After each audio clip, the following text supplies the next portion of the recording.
Strategic Wealth Strategies podcast with our host, Alan Porter. Alan, what's going on, man? How are you? I'm doing great. It is an absolute beautiful day here in North Carolina. Sun is shining and going to start playing my Member Guest Golf Championships this week. Oh, it's going to be a lot of fun. And today's topic, why the wealthy cash value life insurance is their private retirement bank. Most people think of life insurance as just a death benefit. Why the wealthy look at cash value life insurance so differently? That's what I thought too, Neil. But that's what got me into this business. You remember I had some tragic things happen to my family. My daughter-in-law died at age 39 from pancreatic cancer, and my son had been disabled 3 years. There was no money coming in the family except when I was helping him out. But she had a terminal illness rider on her life insurance policy to let her access the death benefit, which was in the hundreds of thousands of dollars, completely tax-free. And if it had not been for that, my son would be bankrupt, and it took a huge financial strain off of me.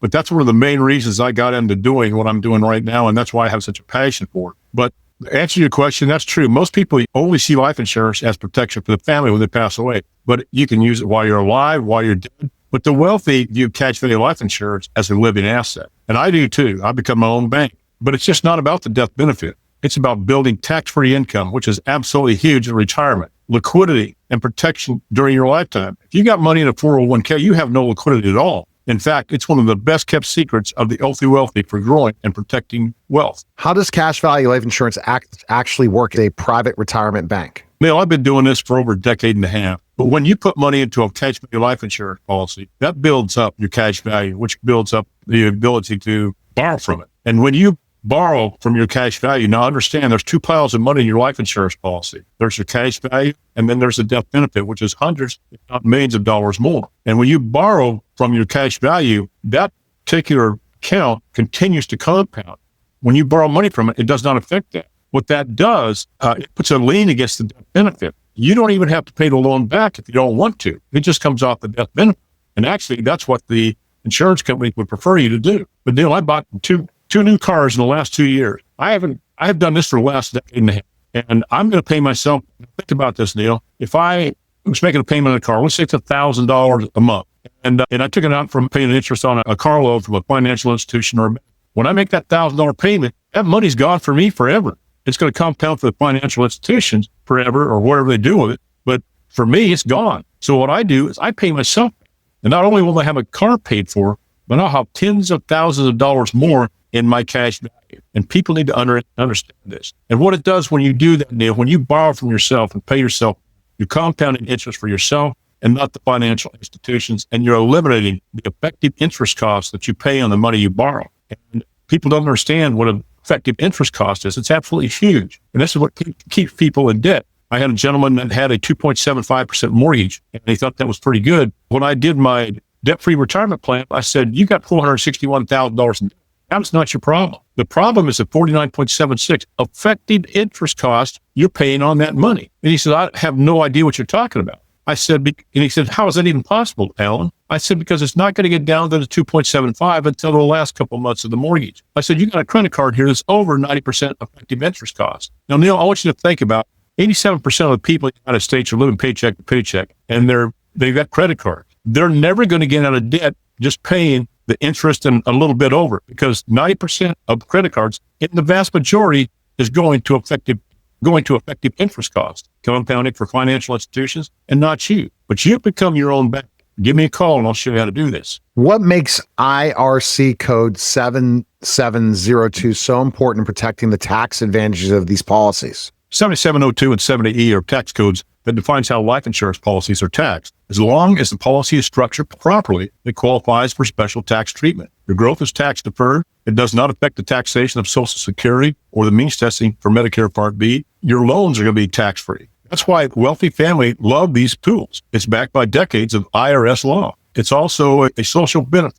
That's the way the government looks at life insurance. But Neil, not only does it grow tax deferred, tax-free, it can be a tax deduction when set up properly in, say, a defined benefit plan. And as I said, it does not affect the taxation of Social Security or the means testing for Medicare Part B, which will be in the thousands of dollars per year. And for the average individual, that's extremely important when it comes to retirement. But the wealthy use it for many other reasons. What are some real benefits wealthy families get from using cash value life insurance compared to relying on 401ks or IRAs? First off, there's no required minimum distribution. You're not forced to withdraw and pay taxes. Again, it's tax-free income. Another huge thing is protection from market downturns. See, cash value life insurance Neil, it eliminates or mitigates all the risk in retirement that a stock portfolio only covers, such as sequence returns risk. The number one fear in retirement is running out of money before you run out of life. Longevity risk, which is a risk multiplier. It eliminates market risk. It eliminates tax risk. The list goes on. And all a stock portfolio does, or money market fund or CD, all they do is compound risk in retirement. Neil, it's not about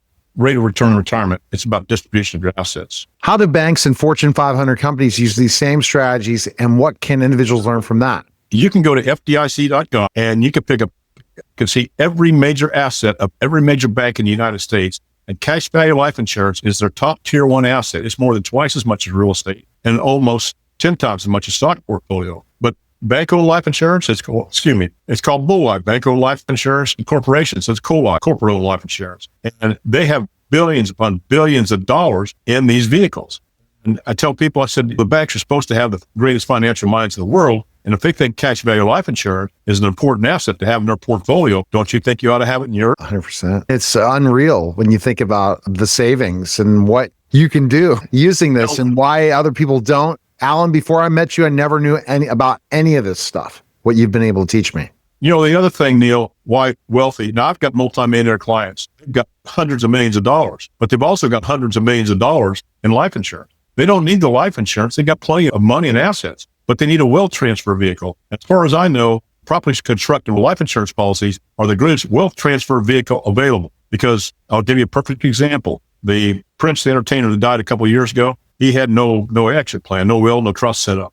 And his estate was put into probate. And I got a definition for probate. It is a lawsuit that's initiated by you that you're going to pay for and you're going to lose. Because what the government does, they come in, they confiscate all your assets, and then they pay the taxes on your estate, and your beneficiaries get what's left. And the other bad part about this, attorneys get 6 to 12% of that. So Prince's beneficiary may get 20% if they're lucky. It's really crazy. But you've got to have a plan, like I've told everybody. You've got to have a will, a trust set up. If you don't, get it, and then review them yearly. If someone wants to explore using cash value life insurance as part of the retirement strategy, what's the first step they should take with you and Strategic Wealth Strategies? One of the first steps is simple. Just go to my website and try out my retirement tax calculator. It will show you how, your potential tax bill in retirement. They'll provide you a no-cost report. But Neil, here's the other thing. The big thing is make an appointment with me. Call me at 910-551-1046 or go to my website, strategicwealthstrategies.com, or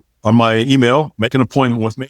It's strategicwealth0@gmail.com. Now, Neil, I'm all about education. I do not charge my counseling services. I want to educate people and think outside the box of conventional financial planning and create a paradigm shift in their thinking. All right. That was the Strategic Wealth Strategies podcast, guys. Take